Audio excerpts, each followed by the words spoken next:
Avant même que ça brûle, je m'étais déjà conditionné sur le fait que ça allait brûler. Ah ouais? Ouais. C'est-à-dire qu'en fait, Un message non, prémonitoire. non, non, c'est-à-dire qu'en fait, si tu veux, le feu n'a pas pris chez nous directement. Il Mhm. a commencé 2 maisons à côté. Et puis toutes les personnes sur place, les pompiers y compris, disaient que ça allait pas nous toucher, c'était pas possible. Ouais. Donc c'était un peu en mode non, vous inquiétez pas, c'est pas possible, ça va pas vous toucher. Et puis notre bâtiment il était grand, donc on s'est dit, mais imaginons que ça nous touche, avant que ça brûle tout, ils auront déjà éteint le feu. Ils étaient là déjà bien avant en fait que ça Ouais. arrive à notre niveau. Donc les pompiers sont déjà là, il n'y a pas de chance que ça brûle tout un bâtiment en fait sans qu'ils fassent Mhm. rien. Bon, évidemment, c'est ce qui s'est passé. Des fois, on n'a pas les meilleures flèches dans le domaine. Ouais. Malheureusement. Ben, en fait, quand t'es broki, t'as pas d'argent.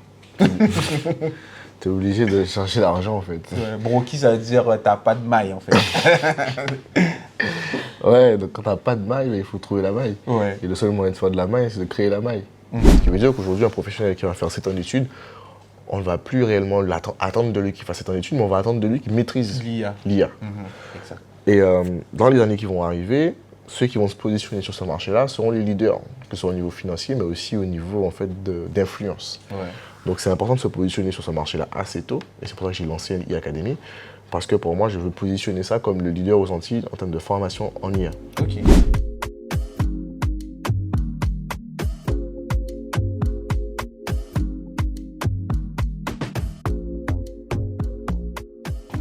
Wake up la famille, j'espère que vous allez bien, j'espère que vous portez bien. Aujourd'hui, on est avec NPH, Nathanaël, pour les intimes, on va dire. On va parler de son histoire, on va parler de son agence, on va parler de Bali, on va parler d'intelligence artificielle, parce que je sais que ce gars-là, c'est un spécialiste dans le domaine. Donc, on va parler de ça aujourd'hui. Donc, déjà, Nathanaël, merci d'être venu, merci d'être parmi nous aujourd'hui. Merci de m'avoir invité, du coup. Non, il n'y a pas de Plaisir. problème, il n'y a pas de problème. J'ai entrevu que tu étais présent en Guadeloupe. Je me dis, il faut absolument que je l'attrape pendant qu'il est au pays, parce qu'après, il va partir. Ouais, je parle Et après, demain normalement en plus. À demain en plus. Ouais, théoriquement. Ok. Donc, Nathanaël, déjà, pour les gens qui ne te connaissent peut-être pas, qui es-tu? Alors, pour les gens qui ne me connaissent pas aujourd'hui, je pense que je me décrirais surtout comme un businessman principalement. Ouais. Je fais du business, j'aime le business et puis je fais aussi. J'évoque des projets aussi liés à l'intelligence artificielle. Donc, j'utilise ces ressources-là pour pouvoir développer mes différents business et mes différents projets. En ce moment, c'est ce que je fais. Ok. Et moi, je t'ai connu sous le nom de NPH, NPH Agency, Ouais. etc. Ça m'intriguait beaucoup. Je sais qu'on a fait une première interview ensemble dans ton agence. Ouais, je me rappelle, ouais. Donc c'était super cool. Tu m'as partagé pas mal de choses. Je me suis dit, ben, pourtant, on est dans le même environnement. Ouais. Et pourtant, tu partages quand même. Déjà, moi, j'aimerais savoir quel est ton état d'esprit par rapport justement à l'entrepreneuriat. Ou est-ce qu'on peut travailler ensemble même si on est dans les mêmes secteurs? C'est une super bonne question. Est-ce qu'on peut travailler ensemble si on est dans le même secteur? Dans quel sens, quand tu dis travailler ensemble? Quand je dis travailler ensemble, ça veut dire se partager des astuces, des tips et même collaborer sur certains projets. Ouais, je pense que c'est nécessaire en réalité de collaborer. Après, tout dépend de la mentalité des personnes avec qui tu collabores. C'est super important. C'est pour ça d'ailleurs que je collabore pas beaucoup, malheureusement, en tout cas quand je suis en Guadeloupe, parce que on a malheureusement cette mentalité un peu de concurrence. C'est-à-dire que du coup, on a toujours cette impression que tout le monde veut concurrencer tout le monde. Dans un marché où effectivement il n'y a pas beaucoup de clients, donc c'est assez concurrentiel.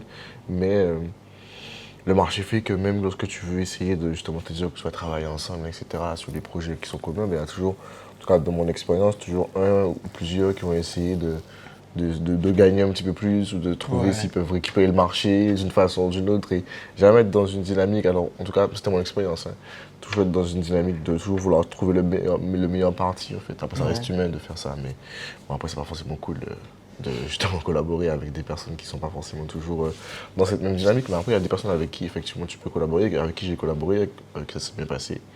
Et je pense que tout est une question d'état d'esprit. Si tu as le bon état d'esprit, tu peux collaborer avec tout le monde, quoi, sans aucun problème, même si c'est le même domaine d'activité, même si c'est même le même secteur en fait. Tant que l'état d'esprit est bon, tu peux créer de belles choses. Ok. Vous avez compris les gars? On peut collaborer ensemble, c'est possible, la preuve elle est là. Maintenant, Moi, j'aimerais, on va dire, on va chercher un peu à tes débuts. D'où était venue cette fibre entrepreneuriale? En fait, quand t'es broki, t'as pas d'argent. T'es obligé de chercher l'argent en fait. Broki, ça veut dire t'as pas de maille, en fait. Ouais, donc quand t'as pas de maille, il faut trouver la maille. Ouais. Et le seul moyen de faire de la maille, c'est de créer la maille. Mhm. Tu vois, en fait, en soi, tu as deux façons de faire la maille. Soit tu vas la prendre chez les autres, soit tu la crées en créant de la ressource. En tous les cas, il faut aller la chercher chez les autres, dans la poche des autres. Donc, quand tu n'as pas, tu développes des stratégies pour réussir à trouver et faire en sorte qu'on te donne. Et pas qu'on te donne parce qu'on est généreux avec toi, parce que personne ne te donne de l'argent de façon généreuse, mis à part tes parents. Mais si tes parents ne te donnent pas cet argent-là, il faut que tu te débrouilles, il faut que tu trouves des stratégies, des stratèges, de la valeur. Et depuis très jeune, j'ai commencé à justement développer en fait, cette aptitude, parce que c'était nécessaire pour moi si je voulais payer mon permis, si je voulais peut-être envisager de faire des études. Voilà, c'est différentes parties en fait de ma jeunesse m'ont permis de me rentrer dans l'entrepreneuriat même avant même finalement que je me rende compte réellement. Ok, ok. Et ça a été quoi ton premier, on va dire, ton premier business, on va dire, qui t'a permis d'avoir tes Gagner de premiers l'argent. sous? Ouais. Paradoxalement, je faisais de la peinture avant. Ok. Donc, Et t'as repris là dernièrement? ouais, j'ai repris un peu de la peinture. Ok. Mais ce qui m'a vraiment fait gagner de l'argent au début, c'était ça. Ok. C'était pas vraiment mon business, mais je faisais de la peinture et j'ai vendu mes toiles. Après, en parallèle de ça aussi, je faisais aussi des fresques, tu sais, pour genre des poulets frits, des restaurants qui ont besoin de faire des dessins. Tu vois, je faisais de l'argent aussi avec ça. Et c'était en fait une façon d'utiliser mon art pour faire de l'argent. Tu vois. Et ça a bien fonctionné en réalité. C'est comme ça que je commence à faire vraiment de l'argent un peu. C'était mes premiers business, on va dire. Et quel a été ton premier business, on va dire, bien lucratif, le business où tu t'es dit, ah ouais, là, Qui gagne bien successful. d'argent. Ouais, alors je me suis pas dit que c'était successful, mais c'était vraiment quand j'ai commencé à être, on va dire, freelance en voyageant. Parce qu'en fait, au début, c'était pas évident. Mais tu sais, après, je suis arrivé dans une sorte d'air où, enfin, vraiment dans un environnement ou dans un cadre où j'étais sollicité pour mes prestations, mais on me payait mes billets d'avion, on me payait aussi souvent mes logements Ouais. et parfois la nourriture aussi. Ok. Donc en fait, et ma prestation évidemment. Donc c'était vraiment l'époque où il n'y avait pas énormément de créateurs de contenu, il y avait pas, enfin, c'était pas aussi fréquent qu'on peut en trouver maintenant, en tout cas quand moi j'ai commencé. Et donc du coup, j'avais pas mal de clients qui pouvaient être à l'étranger, qui pouvaient me solliciter, me prendre mon billet pour me déplacer. Et donc quand finalement, le truc qui me coûte le plus cher en fait, c'est mes billets et mon logement, mais la plupart du temps c'est pris en charge, mon cachet il reste dans ma poche. Ok. Tu vois. Ouais. Et en fait en accumulant, j'ai fini par effectivement me dire ah ouais, en fait j'arrive à me faire de l'argent pas mal avec ça, tu vois. Ok, ok. Donc tu étais un peu, on va dire, influenceur. C'était même pas de l'influence à proprement dire, parce que ça n'existait pas vraiment comme ça. C'était plus de la pure C'était création vraiment de de la contenu. création de contenu pour les entreprises, si tu veux. Même de façon internationale, il n'y avait pas vraiment encore d'offres format court pour des vidéos, pour des clients. Ça veut dire, typiquement, un restaurateur n'avait pas forcément d'offres créatives, lifestyle en fait, de son espace. Ça veut dire qu'il allait avoir du corporate, donc je sais pas, une vidéo qui présente son espace, mais pas de vidéo vraiment où tu vas avoir une expérience humaine dans son espace. Ça n'existait pas beaucoup.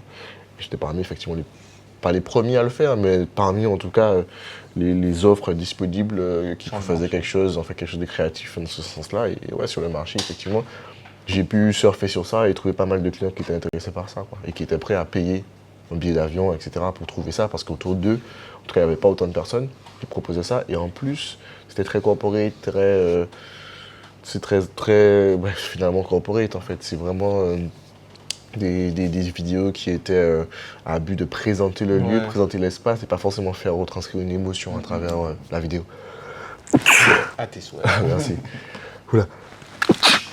Pardon. Et donc du coup, moi je suis venu apporter ça, ça m'a permis de pouvoir avoir plus de clients, quoi. Ok. Donc c'était cool. Donc tu t'es créé un peu un océan bleu dans toute cette masse. Dans ce marché-là, ouais, carrément. Et j'ai véritablement en fait trouvé ma niche en faisant ça. Tu vois, et c'est comme ça que j'ai vraiment commencé à faire de l'argent. Après, j'ai fait encore plus d'argent lorsqu'on a développé l'agence du coup en Guadeloupe. Enfin, pas moi, mais l'agence a fait plus d'argent du coup, parce que c'était une société. Et là où j'étais en freelance, donc c'est moi qui gagnais de l'argent, alors qu'en société, c'est de la société qui gagne de l'argent. Mais la société faisait plus d'argent que moi je faisais avant. Du coup. Ok. Donc voilà. Ok. Et donc, on va dire, c'est ton boulot enfin, ton business de freelance qui t'a permis d'ouvrir ton agence. Mais pourquoi tu as créé ton agence? D'où t'es venue l'idée? L'idée est venue du Covid déjà. Enfin, l'idée n'est pas venue du Covid, l'idée est venue de. J'avais déjà cette idée-là que je voulais faire avant, quelque chose de créatif, un espace, un lieu où les créateurs pourraient se rencontrer, créer des choses. Bon, c'est pas vraiment ce que c'est devenu après, parce qu'il y avait aussi le but lucratif qu'il fallait prendre en compte. Mais l'idée est venue de cette volonté que j'avais d'implémenter, d'apporter en fait tout ce que j'avais créé à l'étranger avec d'autres clients en Guadeloupe. Ok. Je savais pas quand est-ce que je voulais le faire, mais quand le Covid est arrivé, du coup, ben, ça a fait sens. Je me suis dit, bon voilà, en fait, je suis bloqué en Guadeloupe, je savais pas forcément quoi faire. Je me suis dit, mais c'est le moment, j'ai les ressources, j'ai les moyens, donc faisons en fait ce projet-là. Et ça a démarré comme ça. Et puis ça a explosé, puisqu'on a ouvert vraiment au moment où tout le monde voulait communiquer sur les réseaux sociaux. Quand le Covid a frappé tout le monde, en fait, je pense que la bonne majorité des gens se sont rendus compte qu'il était nécessaire qu'ils soient sur les réseaux sociaux, Ouais. qu'ils communiquent, etc. Donc nous, on arrive avec une offre exceptionnelle qui était nouvelle sur le marché.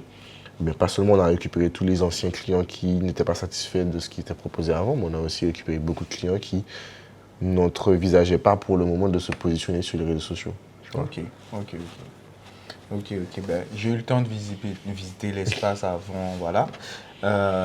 J'ai trouvé que c'était un superbe espace bien pensé. Euh, on va dire le lieu, comment tu l'as décoré, comment tu l'as construit, Mhm. c'est venu d'un rêve, c'est venu d'une inspiration, c'est venu de quoi? Bah, je pense que c'est venu beaucoup de mes inspirations de voyage. Tu sais, quand tu Ouais. voyages, tu rencontres beaucoup de personnes, tu vois aussi beaucoup de designs différents. Et Ouais. donc, je me suis inspiré un peu de tous ces designs que j'avais vus en voyageant pour pouvoir tout mixer un peu, tu vois. Ok. C'est Ok. pas, c'est par exemple, on avait une table de ping-pong, je pense que tu avais Ouais, vu. ouais, C'est pas commun d'être dans une entreprise d'avoir une table de ping-pong. Et ouais. pourtant, pas commun aux Antilles, mais plutôt commun quand tu vas, je sais pas, à New York, à Paris. Mm. Tu peux trouver ça beaucoup plus facilement. Et ça m'avait inspiré parce que ça me donnait cette sensation de ne pas être dans un bureau classique. Ouais. Tu vois. Et c'est ce que j'avais vraiment envie de retranscrire dans la décoration, dans tout ce qu'on a créé en fait dans cet Ouais. espace-là. Ouais, c'est ce que j'ai beaucoup apprécié dans l'espace, c'est que ça ressemblait pas, on va dire, quand tu venais bosser, mais c'était quand même un peu chill, tu vois. Ouais, c'était l'idée. On était dans un métier créatif. Donc, le fait de proposer un espace qui soit créatif aussi, Ouais, ça stimule la créativité. Tu vois. exactement. Donc, c'était pour ça. Et d'où le fait de mettre une table de ping-pong, la décoration, etc. Bon, l'objectif, c'était vraiment qu'on puisse, en arrivant, se dire, OK, ben en fait, on va passer un bon moment. En fait, Ouais, tu vois. On va travailler, mais on va passer un bon moment aussi. ok. Et quand tu vas au travail et que tu penses passer un bon moment, ben, tu es encore plus susceptible en fait, d'avoir des idées créatives et d'être happy en fait, quand tu vas travailler. Et c'était un Ok. peu l'idée que je Ok. voulais retranscrire en faisant ça. Franchement, j'aime beaucoup ton état d'esprit parce que c'est très porté sur l'humain, tu vois, Mhm, même dans ta manière de travailler avec bah, tes salariés, on va dire, mhm. bah, tu penses quand même à eux, à leur bien-être, parce que, on va dire, c'est un truc que moi j'ai compris depuis un moment, c'est si tu as des salariés qui sont bien dans leur travail, mais forcément ils vont fournir du meilleur travail, C'est même ça. plus. Mhm. Et ça, c'est quelque chose que tu as compris et que tu as implémenté dans ton entreprise, et je pense que ça a très bien marché pour toi. Mhm, tout à fait, tout à fait. En fait, je comprends que ta ressource principale quand tu es dans Mhm. du service, c'est l'humain. Ouais, Donc en fait, de la même façon, quand ta ressource principale, ça va être une machine et que tu vas la faire entretenir, que tu vas faire attention à ce qu'elle ne se casse pas, ben, en fait, c'est un peu la même chose avec tes équipes en fait. Mm. Donc, sauf que les facteurs sont un petit peu plus variables parce qu'il y a beaucoup plus de facteurs à prendre en compte, comme le bien-être, l'équilibre, vie privée, vie professionnelle, etc. Aussi l'environnement dans lequel ils évoluent et tous les avantages que tu peux mettre en avant en fait, par rapport à ça. Mais si tu arrives à juxtaposer correctement ça, tu peux réussir à en tirer le maximum d'eux pour être sur un win-win. Donc, eux, ils gagnent de l'argent Mhm. et toi, tu gagnes de la productivité parce qu'ils sont plus investis et ils sont plus heureux de travailler dans ton environnement. Quoi. Ok. Hors caméra, t'as un truc dans le... Ah ouais? Ouais, Ah ouais, ok, thank you. yes. Ok. Donc, ouais, donc moi, on va dire, j'ai beaucoup apprécié bah, ce que tu as créé. Mhm. Ça m'a, bon, je ne l'ai pas manifesté énormément sur les réseaux, mais ça m'a beaucoup attristé de voir que un entrepreneur de chez nous, encore une fois, perd son entreprise parce que voilà, il y a peut-être des négligences ou je ne sais pas qu'est-ce qui s'est passé exactement, mais il y a des zones d'ombre. Et qu'est-ce que toi, ça t'a fait sur le coup? Parce que je sais que tu as beaucoup parlé sur les réseaux. de ce qui s'était passé, de ton état d'esprit par rapport à ça. Qu'est-ce que ça t'a fait sur le coup et après coup? Sur le coup, j'avoue qu'on me pose à chaque fois la question, mais ça n'a pas fait grand-chose, en vérité, ouais. Et mon associé était plus triste que moi, puisque disons que j'ai déjà un attachement assez, j'ai un attachement assez particulier avec tout ce qui sera matériel, qui est vraiment, j'ai envie de dire presque le minimum. Tu sais, la semaine dernière, j'ai réalisé que j'avais perdu mon drone, tu vois, par exemple. Ça m'arrive plein de fois et c'est des choses que j'ai pas d'attachement particulier. Et même si effectivement là, c'est du matériel qui est vraiment beaucoup plus gros, donc ça représente une somme beaucoup plus importante, mais tu sais, quand tu as commencé à partir de rien, le fait de tout perdre, ça te fait pas réellement peur parce que tu sais comment tu as fait pour le faire. Tu vois. Et ce qui m'attristait plus, je ne dirais même pas m'a attristé, mais plus m'a inquiété, c'était plus l'avenir de mes équipes, sur ce qu'on allait pouvoir mettre en place, qu'on allait pouvoir faire, parce que du coup, directement, ça a affecté ma fiabilité et ma capacité à pouvoir continuer à payer les salaires. Parce que du coup, c'était directement un impact direct sur les clients et sur les projets à venir, etc. Donc, qui dit impact client dit impact ressources, impact salaire. Donc, forcément, impact sur les équipes. Donc, ma priorité à ce moment-là, c'était d'abord de me dire, OK, est-ce qu'on peut construire, est-ce qu'on a les ressources pour pouvoir tout reconstruire ou tout refaire? C'était l'idée principale. Et dans un deuxième temps, c'était aussi de me dire c'est quoi le meilleur choix à faire, pas seulement pour moi, mais aussi pour mes équipes. D'où la liquidation qu'on a fait par la suite. Parce qu'en réalité, avant même que ça brûle, j'étais avec mon associé, j'étais en Inde à ce moment-là, j'étais pas en Guadeloupe quand ça s'est passé. Et, avant même que ça brûle, je m'étais déjà conditionné sur le fait que ça allait brûler. Ah ouais? Ouais. C'est-à-dire qu'en fait. Un message prémonitoire. Non, c'est-à-dire qu'en fait, si tu veux, le feu n'a pas pris chez nous directement. Il a commencé 2 maisons à côté. Et puis toutes les personnes sur place, les pompiers y compris, disaient que ça n'allait pas nous toucher, c'était pas possible. Donc c'était un peu en mode non, vous inquiétez pas, c'est pas possible, ça va pas vous toucher. Et puis notre bâtiment il était grand, donc on s'est dit, mais imaginons que ça nous touche, avant que ça brûle tout, ils auront déjà éteint le feu. Ils étaient là déjà bien avant en fait, que ça arrive à notre niveau. Donc les pompiers sont déjà là, il n'y a pas de chance que ça brûle tout un bâtiment en fait, sans qu'ils fassent rien. Bon, évidemment, c'est ce qui s'est passé. Des fois, on n'a pas les meilleures flèches dans le domaine. Ouais, malheureusement. Ouais, c'est tombé sur nous. Mais ouais, en fait, en réalité, ce qui s'est passé, c'est qu'ils se sont rendus compte qu'on avait une cour intérieure quand la cour intérieure avait déjà fini de brûler en fait. Donc, si tu veux, la composition de notre bâtiment, c'est on a notre premier espace ici, on a une cour intérieure et on a notre bâtiment.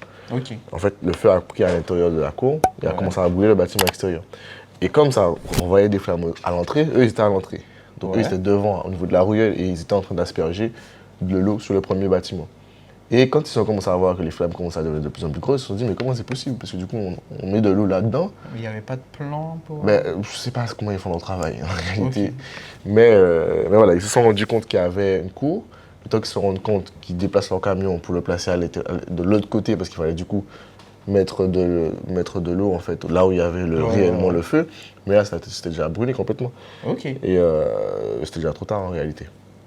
C'est juste, je pense que ça avait cette manque de réflexion sur d'organisation réellement, et c'est vrai qu'à Pointe-à-Pitre, tu as des bâtiments qui sont assez particuliers dont un autre. Après c'est pas si particulier, c'est commun à Pointe-à-Pitre. Les cours intérieurs, c'est commun à Pointe-à-Pitre. C'est vrai que tu trouves pas ça partout, mais à Pointe-à-Pitre, tu as beaucoup de bâtiments qui ont une cour intérieure. Donc c'est une terrasse intérieure au lieu d'être à l'extérieur, et là à l'intérieur. Et en fait, ça a vraiment condensé à l'intérieur et ça a fait ça. Mais en gros, l'idée c'est que ce qui s'est passé, c'est que quand ça arrivé, avant même qu'ils me disent que oui, vous inquiétez pas, ça va pas toucher votre truc, je me suis dit, moi je suis un peu un pessimiste de par mon profil entrepreneurial. C'est-à-dire que quand je dis je suis pessimiste, c'est-à-dire que quand tu es entrepreneur, il faut toujours anticiper le pire. Parce que quand le pire arrive, tu l'as déjà anticipé. Tu n'es pas surpris. Tout le monde est surpris, sauf toi. Parce que tu as déjà anticipé le pire. Et tu sais déjà c'est quoi la solution. Donc moi, en tant que bon entrepreneur, et avec ce formatage que je m'étais forcé à faire, dès que j'ai vu qu'il y avait le feu à deux maisons à côté, je me suis formaté directement dans ma tête en me disant, je disais à mon associé, ok, mais si ça brûle, c'est quoi? Qu'est-ce qui va se passer en fait? C'est quoi le pire qui peut arriver? C'est que ça brûle entièrement. Ça brûle entièrement, qu'est-ce qu'on fait? Est-ce qu'on a les ressources, est-ce qu'on a les capacités financières de pouvoir reconstruire? Qu'est-ce qu'on fait? Est-ce que l'assurance va suivre? Donc on a commencé à chercher en fait ces réponses-là pendant que c'était même pas encore en feu. Tu vois? Et moi, je m'étais déjà mis à l'idée comment j'allais me positionner si ça arrivait. Du coup, quand ça arrivait, j'avais quand même une certaine un certain détachement, parce que je n'étais pas surpris, je m'étais déjà conditionné à ce que ça arrive potentiellement. Et si ce n'était pas arrivé, eh bien, je serais encore plus heureux. Tu vois. Je pense que j'aurais eu une réaction plus visible si ça n'était pas arrivé. Parce que du coup, j'aurais été en mode « Ah, génial, c'est pas passé comme je pensais. » Le pire n'est pas arrivé. Voilà. Mais comme je me suis préparé au pire en me disant que le pire risque d'arriver, eh bien, j'ai pas été surpris du pire parce que je m'attendais déjà à ça. Tu vois. Tu avais déjà la solution. Et j'avais déjà plus ou moins le positionnement que j'allais prendre par rapport à ça. Donc, dès que c'est arrivé, le lendemain, en fait, réunion avec les équipes, on a structuré, on a vu comment on allait s'organiser, ce qu'on allait faire, etc. Et comment ça allait se passer. Appel avec les avocats, avec comptables, etc. Les différentes personnes, assurances, banques, etc. On a fait tout ça pour voir du coup quelles sont les solutions et puis voir aussi les billets d'avion les plus rapides que je pouvais prendre pour rentrer en Guadeloupe après. Ok. Donc en gros, tu avais anticipé la situation, donc tu as pu gérer, on va dire tranquillement. Sur un point de vue émotionnel. Hein. Émotionnel. Oui, pas physique. J'imagine. Et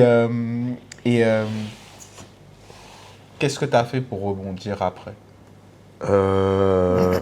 avec tes équipes et tout? Ouais, mais en fait, il y a eu plusieurs étapes. Si tu veux, la première étape, ça a fait quand même pas mal de bruit parce que du coup, beaucoup de personnes me connaissaient. Mais moi, du coup, avec mon ego au début, la première chose que je me suis dit, c'est on va tout reconstruire, on va tout refaire, plus gros, plus...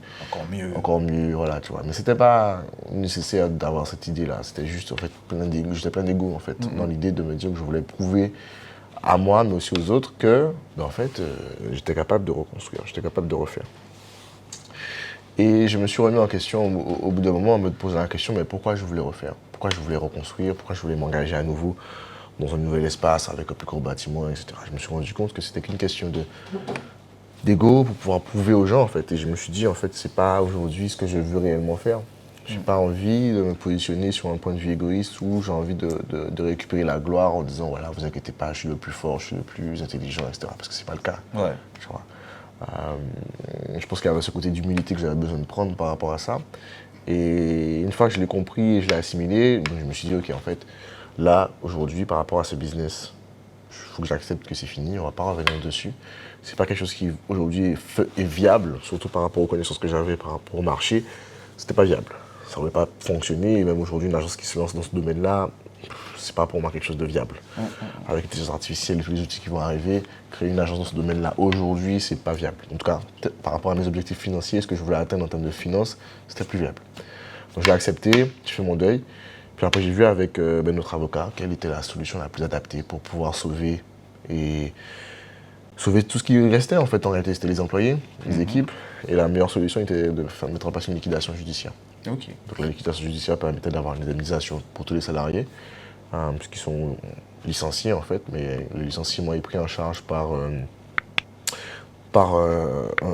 organisme en fait gouvernemental, enfin semi-gouvernemental si j'ai bien compris, qui va du coup redistribuer les fonds pour pouvoir indemniser en fait les personnes. Et c'était plus ou moins la meilleure solution à prendre pour les équipes en tout cas, pour qu'ils puissent eux rebondir et peut-être potentiellement retrouver un nouveau travail, se retrouver dans une situation moins compliquée dans laquelle ils étaient avant en tout cas. Ok.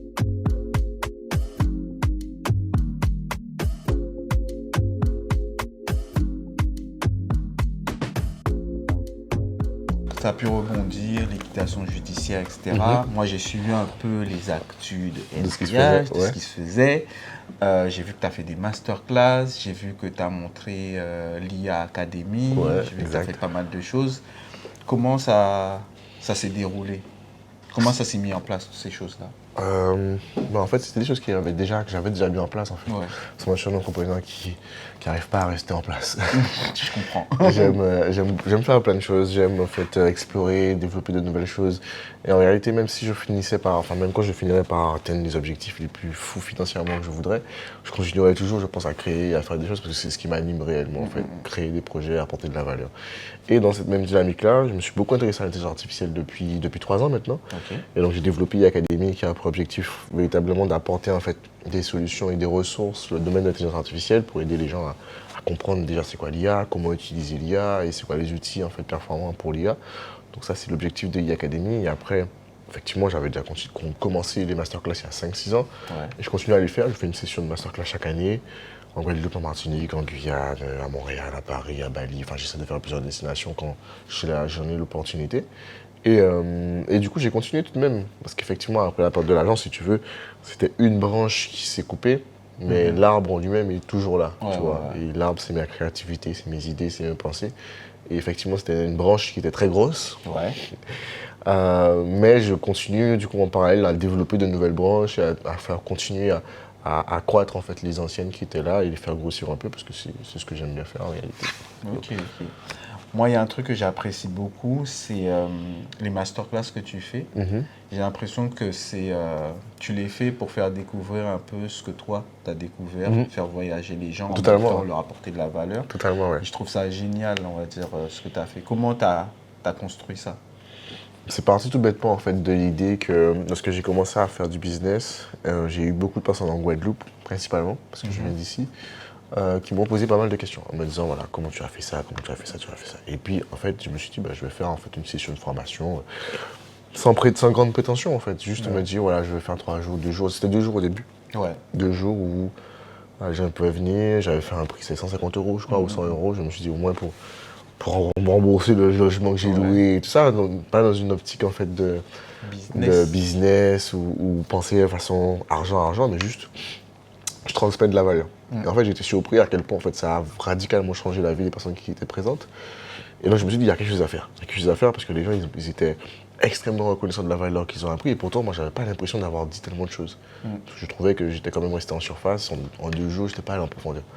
Et c'est là que du coup, j'ai eu encore des messages de personnes qui voulaient venir, qui voulaient participer à ça. Et puis, j'ai structuré la chose un petit peu mieux en mettant en place un vrai programme, en réfléchissant vraiment à comment apporter le maximum de valeur par rapport aux différents profils.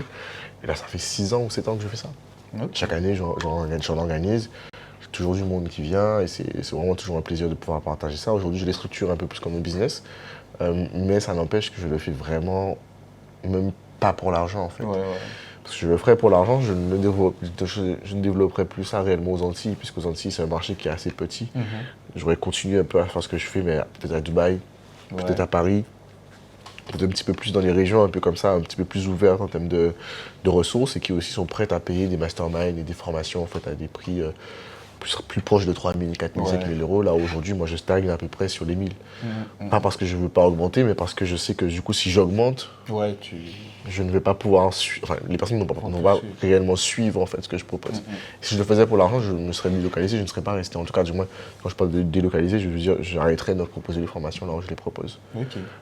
J'irais sur un marché un petit peu plus large où effectivement il y aurait plus de monde. Ouais. Mais je le fais en Guadeloupe surtout parce que, enfin en Guadeloupe aux Antilles, hein, surtout parce que je pense qu'on a un gros retard, que ce soit au niveau du marketing, de Exact. l'intelligence artificielle, du business de façon générale. Notre façon de pouvoir appréhender le monde de l'entrepreneuriat et surtout du business, ça évolue déjà tellement au niveau national et international que nous, à notre niveau, on a beaucoup de retard. Donc si quelqu'un, et je n'ai pas la prétention de tout savoir, hein, je ne sais pas absolument pas tout, mais je pense qu'au travers mes voyages, au travers les personnes que je rencontre et au travers aussi les expériences que je fais à l'étranger, ça m'ouvre en fait ma perspective sur pas mal de choses.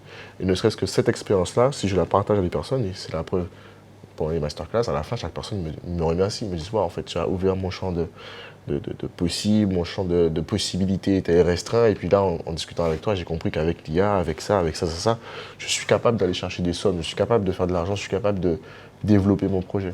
Là où j'avais l'impression avant que j'étais un petit peu plus restreint, en fait. Ouais, ouais. Et ça, pour moi, ça n'a pas de prix. Mm. Et c'est pour ça que je continue à le faire. Pas parce que je gagne beaucoup d'argent en faisant ça, mais parce que justement, j'ai vraiment cette impression d'être utile. Ouais.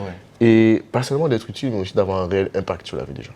Quand ils viennent à la masterclass, ils ressortent différemment. Et ça, tu peux le demander et le voir avec chaque membre de la masterclass. Tu peux aller les chercher, il y a des interviews, ils sont présents, on peut les voir. Tu vas les chercher. Ils se demandent, est-ce que ça a changé réellement ta vie? Ouais. Il n'y en a aucun d'entre eux qui te dira non. Ils rentrent le vendredi et ils partent le dimanche totalement changés.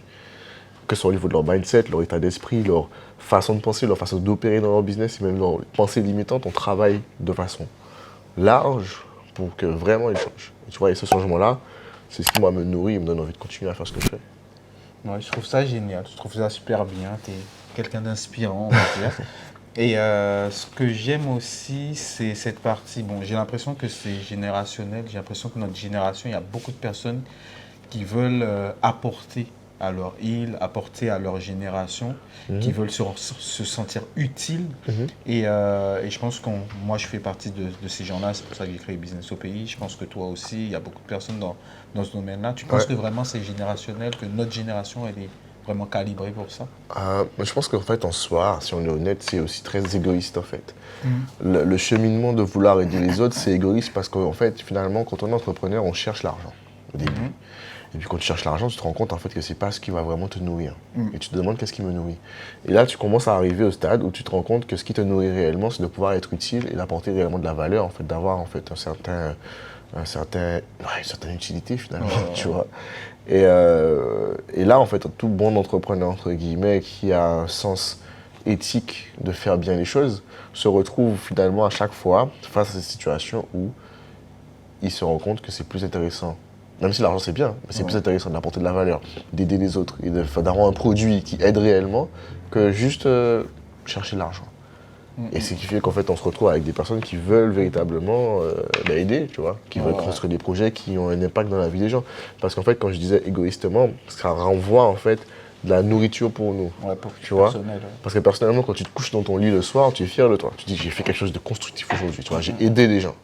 Et ça te donne en fait cette force de te dire waouh, j'ai fait un truc utile aujourd'hui, je me sens bien, je vais dormir sereinement sur mon lit, tu vois. Et il n'y a rien de pire que de te réveiller le matin, d'aller te coucher et d'avoir l'impression que ta journée ne servait à rien. Tu vois. Et plus tu fais des choses qui apportent de la valeur, plus tu te dis en fait le soir tu dors paisiblement, tu fais des beaux rêves. Exact. Et tu te rends compte que la première fois que tu le fais, tu fais des beaux rêves et puis tu commences à devenir accro à faire des beaux rêves. Et puis tu aides de plus en plus de personnes et puis tu te rends compte que plus tu aides, plus ça te nourrit. Et en fait, ça te ramène dans un cheminement égoïste. Mais en fait, c'est bienveillant parce que cet aspect égoïste-là vient aider les autres et puis les autres veulent aider et puis tu vois, ça fait une sorte de cercle un peu vertueux comme ça. Et je pense qu'en réalité, c'est les personnes qui sont justement dans cette démarche sincère avec eux-mêmes finissent par trouver la réponse qui est, c'est pas l'argent, c'est apporter de la valeur, aider les autres, tu vois. Ok. J'aime bien cette philosophie. J'y avais pas pensé. Un égoïsme positif, on va dire. Donc j'aime bien cet état d'esprit. Maintenant, je vais pas te mentir, je me suis beaucoup intéressé à l'IA. On va dire, je suis entrepreneur, je pense qu'on a beaucoup de points en commun.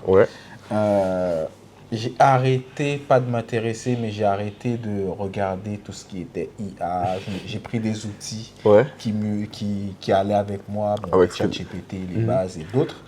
Parce que l'intelligence artificielle, ça bouge trop, ça va trop vite. Ça va trop vite. On va dire, j'ai l'impression que tous les jours, il y a au moins 10 ou 15 outils qui sortent. Et bon, après, il y a beaucoup de personnes qui partagent, beaucoup de personnes qui sont intéressées par ça, qui sont fans de ça et qui partagent. Ça fait beaucoup d'outils partout dans tous les sens. Il y en a du mal à suivre. Comment toi, tu fais pour déjà t'en sortir, rester concentré et connaître les bons outils pour les entrepreneurs? Déjà, c'est vraiment le plus gros challenge. Quand tu t'intéresses à l'intelligence artificielle, le plus gros challenge, c'est de rester focus. Parce qu'en fait, tu vas partir sur un business, typiquement, c'est ma réalité depuis des années, depuis que je suis dans l'IA, c'est que je commence un business.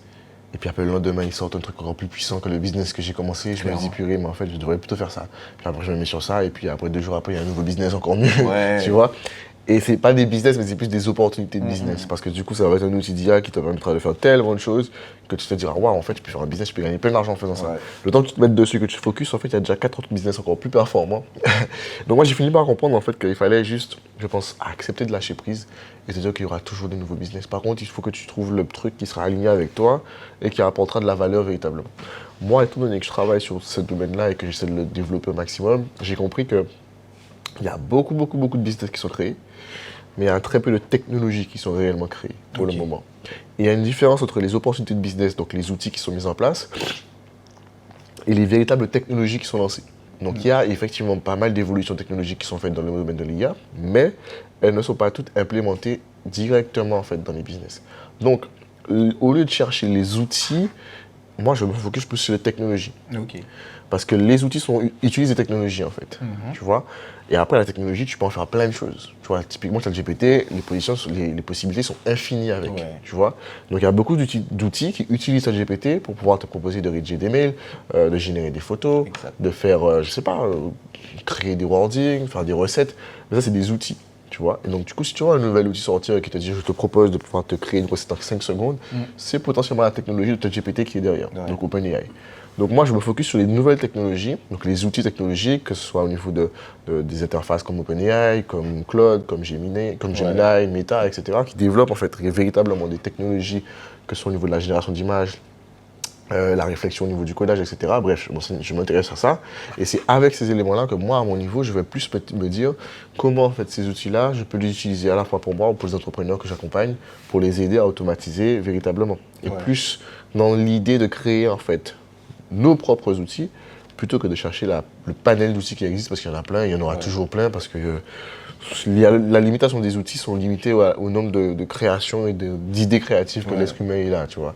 Donc un entrepreneur, lui, il peut rapidement avoir 10, 20 idées en une journée. Avec l'IA, tu peux passer en opérationnel ces idées-là très rapidement. En une semaine, tu vois, tu as déjà créé 4 trucs, par exemple. Donc tu as 4 outils qui sont en une semaine, juste une personne. Tu peux pas suivre ce rythme-là. Par contre, les technologies n'avancent pas. Elles avancent vite, mais elles ne sont pas aussi fulgurantes, tu vois. Fulgurantes, mais aussi effectivement concurrentes. Tu as les gros, tu vois qu'il y a les gros, tout le monde connaît c'est qui les gros, et il te suffit de suivre en fait, qu'est-ce que les gros ils font. Tu vois, et après, ben, tu sais qu'est-ce qui existe comme technologie et quelles sont les potentielles en fait, possibilités que tu vas avoir en termes de développement après avec. Ok. À ton avis, quels sont on va dire, les meilleurs outils pour un entrepreneur qui n'est pas du tout digitalisé ou qui a une entreprise genre classique? Ouais. C'est quoi les meilleurs outils IA? Après, évidemment, celui que tout le monde connaît, ChatGPT avec OpenAI, qui est un très très bon outil lorsque tu débutes, parce qu'il est vraiment optimisé tout public. En termes d'utilisation, il est vraiment très très simple. Hein. L'interface, elle est simple à utiliser. Donc, je te dirais en numéro 1, si tu ne connais pas ChatGPT. Maintenant, en numéro 2, si tu fais, en termes d'interface aussi, il est pas mal. Il y a Claude qui est pas mal aussi. Claude qui est vraiment très très intéressant. Donc ça, c'est si tu fais du mailing, de la rédaction, même de comment on appelle ça, voilà, newsletter, voilà, exactement. Ce sera plus intéressant de le faire avec Claude. Ce sera le deuxième outil que je pourrais suggérer. Après, tu as énormément d'autres outils, ça va dépendre des domaines d'activité dans lesquels tu es. Mais pour moi, un des outils qui est parfait pour les entrepreneurs, c'est Gamma.app, qui est très très intéressant et qui permet de faire de la génération en fait, de diapos, de PowerPoint, de présentations, de pitch deck, d'offres commerciales, etc. En quelques clics, tu n'es pas doué avec tout ce qui sera présentation, donc tu ne sais pas faire des présentations Canva, tu veux vendre une offre mais tu ne sais pas comment la mettre en page, etc. Tu le fais avec ça, Gamma.app, où il y a Beautiful.ai aussi qui fonctionne très bien et qui te permettent de pouvoir littéralement, en fait, à partir d'une phrase, d'un texte ou d'un paragraphe, de rédiger et de mettre en forme en fait, directement un diapo. Super bien esthétique, super bien fait et qui peut même être à la hauteur de travail de graphiste en fait. Pour moi, ces 3 outils sont super intéressants à utiliser lorsqu'on débute. Après, il y en a plein, mais ceux-là sont déjà pour moi sympas. Ouais, donc les 3 indispensables, on va dire, c'est ça. Ouais, je pense que si tu débutes, les 3 indispensables, ça serait peut-être ça, effectivement. Après, c'est très subjectif par rapport au domaine dans lequel tu es. Ça dépend du profil, du domaine et toutes ces choses-là. Maintenant, l'IA Academy, tu l'as créée dans quel but? Dans les 2 prochaines années qui arrivent en fait, on va véritablement avoir un changement au niveau en fait du positionnement en fait, et surtout de la perception des métiers. Parce qu'il y en a beaucoup qui vont réellement disparaître. Il y a un débat aujourd'hui, c'est oui ça va disparaître, ça va pas disparaître. Oui, ça va véritablement disparaître et les métiers vont disparaître les uns après les autres. En revanche, avant cette disparition totale, on aura une transition qui sera l'utilisation de l'IA. Ce qui veut dire qu'avant qu'un graphiste ne disparaisse totalement, on va avoir une transition où les graphistes vont utiliser l'IA. Tu vois? Et avant que les médecins disparaissent complètement, on va avoir une période où les médecins vont utiliser l'IA. Tu vois? Et l'IA deviendra l'outil plus en fait que les performances ou les connaissances en termes de diplôme qui serait requis en fait pour les professionnels. Ce qui veut dire qu'aujourd'hui, un professionnel qui va faire 7 ans d'études, on ne va plus réellement attendre de lui qu'il fasse 7 ans d'études, mais on va attendre de lui qu'il maîtrise l'IA. Et dans les années qui vont arriver, ceux qui vont se positionner sur ce marché-là seront les leaders, que ce soit au niveau financier, mais aussi au niveau en fait, d'influence. Donc c'est important de se positionner sur ce marché-là assez tôt, et c'est pour ça que j'ai lancé l'IA Academy, parce que pour moi, je veux positionner ça comme le leader aux Antilles en termes de formation en IA. Ce qui veut dire que lorsque le moment viendra et que tout le monde voudra se former en IA, moi, j'aurais déjà mis en place le positionnement IA Academy comme étant effectivement le leader sur la possibilité de se former et de vulgariser en fait l'utilisation des outils d'IA pour tout le monde. Ok. Tu vois, donc c'est pour ça que j'ai créé l'IA, enfin IA Academy du coup, par extension. Et que je commence à communiquer dès maintenant dessus, parce que lorsque viendra le moment où tout le monde voudra se former, eh bien, c'est là où tu vas voir, tout le monde va pop-up avec des agences d'IA, de formation d'IA, etc. C'est un peu comme l'e-commerce, c'est un peu comme le dropshipping, c'est un peu comme la crypto en fait. Une fois que ça a explosé, tout le monde fait des formations de crypto. Tu vois. Clairement. Et donc moi, me positionner sur ce marché-là avant que ça explose, c'est me permettre de me garantir en fait une crédibilité qui est ancrée déjà dans la tête des gens bien avant en fait que ça explose. Ça explose, ok. Voilà, c'est ça. Et bon, moi, j'ai beaucoup suivi Yomi et tout pour l'e-commerce. Ouais. Est-ce que toi, tu as une stratégie de devenir justement le numéro 1 dans le domaine de l'IA, même, on va dire, peut-être francophone ou même aux Antilles, un peu comme Yomi il est devenu dans le e-commerce et après maintenant c'est dans l'entrepreneuriat. Tu as cette ambition-là ou pas du tout? C'est une bonne question. En réalité, j'ai pas forcément envie de développer tant que ça dans le domaine de l'IA. Aujourd'hui, là, je me focalise vraiment, c'est plus sur la partie personal branding. C'est ce que je vois. Développer, c'est pour ça que je t'en parle. Ouais, développer davantage la partie personal branding que de l'IA. L'IA, c'est important, mais si tu veux, c'est un peu mon backup. C'est pas ma carte principale. Effectivement, mon objectif dans les années à venir, c'est de me positionner. Alors, je vais pas prendre Yumi comme exemple, parce que du coup, c'est pas la même ligne que je veux prendre. Mais si on parle en termes de notoriété, si on parle en termes d'objectifs et en termes de chiffrage, ouais, mon objectif, c'est aussi d'arriver. Ça serait littéralement d'arriver là et peut-être même plus loin. Sur le marché francophone, je ne vise pas que les Antilles, mais vraiment le marché francophone de façon générale. Ça peut être le Canada, ça peut être Dubaï, ça peut être Bali, ça peut être partout où les francophones y sont, finalement. Donc, ouais, me positionner plus sur le secteur du personal branding. Plus que l'e-commerce, mon expertise va être à ce niveau-là, en tout cas. Donc, l'IA, ce sera un outil qui permettra aux personnes avec qui je travaille de pouvoir forcément savoir implémenter tout ça, en fait, grâce à l'IA, parce que du coup, ça deviendra quelque chose de normal, en fait, de pouvoir l'utiliser. Mais me positionner en tant qu'expert en IA, non, pas forcément. Plus sur la partie personal branding. Ouais, j'avais c'est ça. vu que voilà, tu commençais à te mettre dessus, en parler. Tu incarnais aussi Nathanaël, etc. Donc tu montrais un peu ton lifestyle d'entrepreneur. Donc tu veux plus être, on va dire, expert sur le marché du personal branding. C'est ça, en fait. Dans le monde où l'intelligence artificielle va vraiment prendre en fait, une part de marché vraiment très importante, ce qui va nous rester, c'est notre humanité. Exact. Et l'humanité passe par le personal branding. Ce qui veut dire qu'aujourd'hui, les personnes vont vraiment préférer acheter chez toi par rapport à ta personnalité, par rapport à l'émotion que tu vas leur transmettre, plutôt que de passer par exemple par une agence basique. Parce que l'agence basique, souvent, ils vont proposer des outils d'IA. Et même si toi, tu utilises des outils d'IA pour pouvoir produire ton service, ils vont préférer passer par un humain, entre guillemets. Quelqu'un en qui ils peuvent avoir confiance. Et cette idée de confiance est retranscrite par rapport à ta communication. On est plus que jamais dans une ère où il faut plus paraître qu'être, parce que si tu es sans que personne ne sache que tu l'es, en fait, ça ne fait pas écho. C'est ce qui fait qu'aujourd'hui, tu vas avoir des personnes qui sont excellentes dans leur domaine, mais le fait qu'ils ne communiquent pas, qu'ils ne le montrent pas, parce qu'ils se disent « Ah, mais je suis fort, je n'ai pas besoin de prouver aux gens que je suis fort ». Malheureusement, oui. Parce que si tu restes dans ton coin et que tu penses que tu es fort, tu vas vendre rien du tout. Alors qu'il y en a un, il est 2 fois, 5 fois, 10 fois moins bon que toi, mais comme il communique à fond, c'est lui qui a tous les clients en fait. Tu vois, donc aujourd'hui, qu'on le veuille ou non, malheureusement, ce qui va attirer les gens, ça va être la communication. Donc le personal branding, le branding que tu mettras en fait, le packaging finalement, plutôt que ce que tu as mis dedans. Ce qui va te permettre de garder les clients en revanche, c'est ce que tu as mis dedans. Mais si tu veux attirer les clients, c'est comment tu vas packager le produit. Et donc plus que jamais, le personal branding et donc le packaging est important, tu vois. Et plus les gens comprendront ça, plus ils se mettront effectivement là-dessus, parce qu'ils se rendront compte que la seule alternative et la seule concurrence qu'ils peuvent avoir avec l'IA, c'est l'aspect communautaire, donc l'aspect humain, qui va primer beaucoup plus dans les années à venir qu'aujourd'hui, quoi. Exact. J'aime bien ta vision du futur parce que j'ai exactement la même. Donc, je suis OK avec ça. Avant de terminer, j'aimerais que tu nous parles de Bali. Pourquoi Bali? Pourquoi j'habite à Bali? Pourquoi tu habites à Bali? Pourquoi ce pays? Parce que je sais que j'ai beaucoup d'amis qui sont là-bas. Ok. Donc Michel, Morgane, etc. Je pense que tu es Ah oui, Morgane. Oui. Et donc ils me disaient à peu près tous la même chose, mais j'aimerais bien avoir ta version. Je ne sais pas ce qu'ils t'ont dit, mais moi, ma version, c'est que j'ai choisi Bali pour 3 choses. Le cadre de vie, qui est vraiment très agréable. Donc l'environnement, en fait, te permet d'avoir une accessibilité vraiment top par rapport à toutes les infrastructures qui sont proposées, les belles villas, les services pas chers, la nourriture qui est super bonne. Voilà, tu as tout ça en fait qui est super intéressant.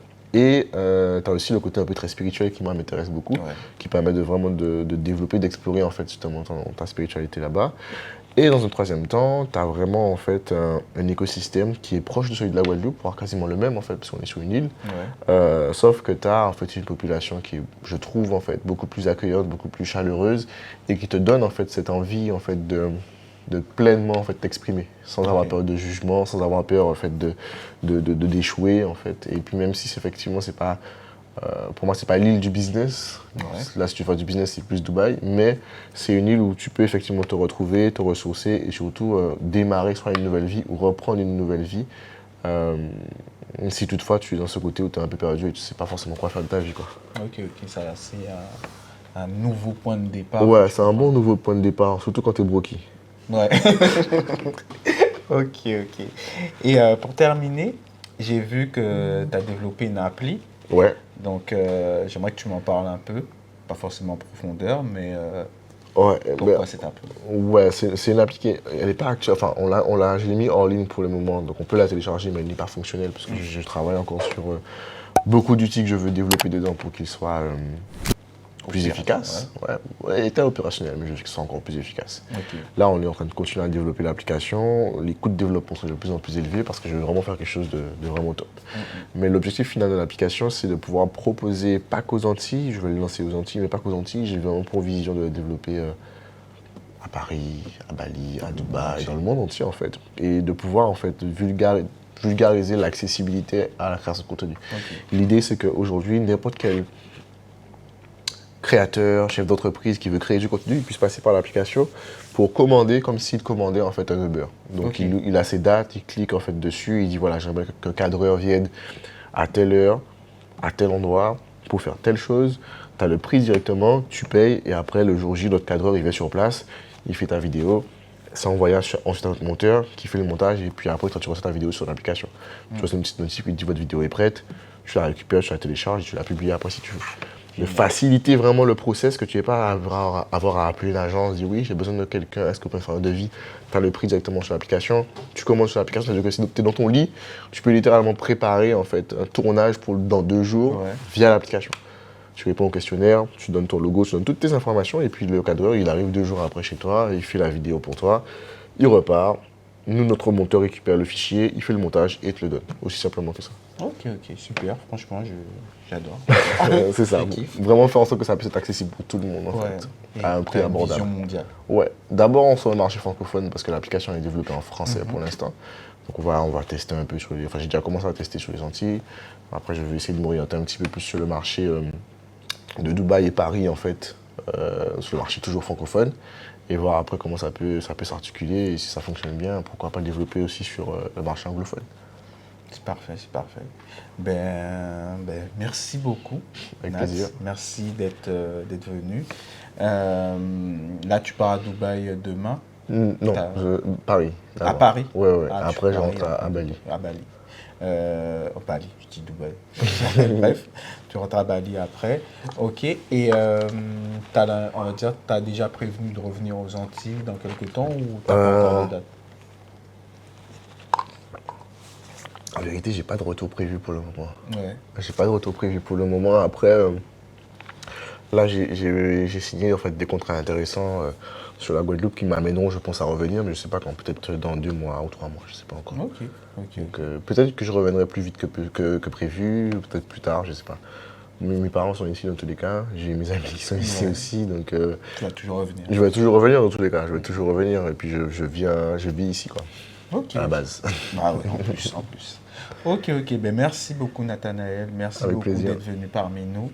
J'espère que ça vous a apporté énormément de connaissances. J'espère que vous allez noter les outils IA. Et les prochaines masterclass, c'est prévu pour quand? J'ai une masterclass à Bali en juin et une autre, c'est les 2 dernières en fait de l'année 2025. Okay. Bali en juin et Mexique, Tulum en octobre. Ok. Il reste encore des places ou pas du tout? Ouais. En réalité, là, les inscriptions ne sont même pas encore ouvertes, je les ouvre la semaine prochaine. Et après, du coup, il faut regarder sur mon site directement, sur ma page Instagram, il y a mon lien.